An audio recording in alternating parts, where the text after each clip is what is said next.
ভালো মেয়ে ঠিক কাকে বলে জানো? ভালো ছেলে মানে কি? তুমিও বলবে সহজ প্রশ্ন, মাপকাঠি একটি। যে মেয়ে পেয়েছে অঙ্কে 100, যে ছেলে ভূগোলে সেরা, তারাই তো ভালো। সবাই বলছে হীরের টুকরো এরা। কাগজে ওদের ছবি ছাপা হয়, টিভিতে দেখায় মুখ। ওদের জন্যে আমারও তো ভাই আনন্দে ভরে বুক। তবু কেন জানো তোমাকে বলছি, দেখে শুনে পাই ভয়। শুধু এত এত নম্বর পেলে কি ভালো ছেলে মেয়ে হয়? আচ্ছা ধরো না, যে মেয়ে পেয়েছে অঙ্কে অনেক কম, তার গান শুনে মুগ্ধ সবাই, হাততালি হরদম।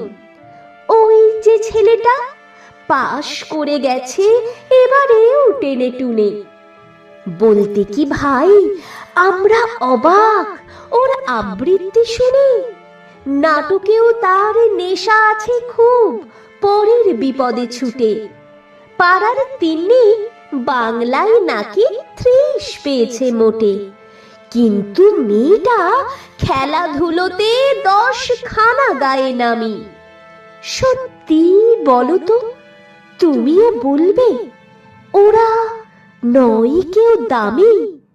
চাই যে অনেক ইঞ্জিনিয়ার, চাই আরো ডাক্তার, পাশাপাশি চাই শিল্পী, খেলুড়ে, স্নেহময়ী সিস্টার। কম নাম্বার পাওয়া ছেলেটাই কারিগর বলি আজ। দেশটা গড়তে তার হাতে দেখো কত দরকারি কাজ। পরের দুঃখে কাতর যে মেয়ে মুখটি করেছে কালো, কম নম্বর পেয়েছে বলে কি বলবে না ওকে ভালো? অভাবের টানে কলেজে পড়েনি, ছোট দরমার বাড়ি, তবুও ছেলেটা বাবা মাকে দেখে, ভাড়াতে চালায় গাড়ি। তাই বলছি কি শুধু নম্বরে হয় নাকি মাপকাঠি? ভালো ছেলে মেয়ে বলতে কি ভাই মানুষ চাইছি খাঁটি।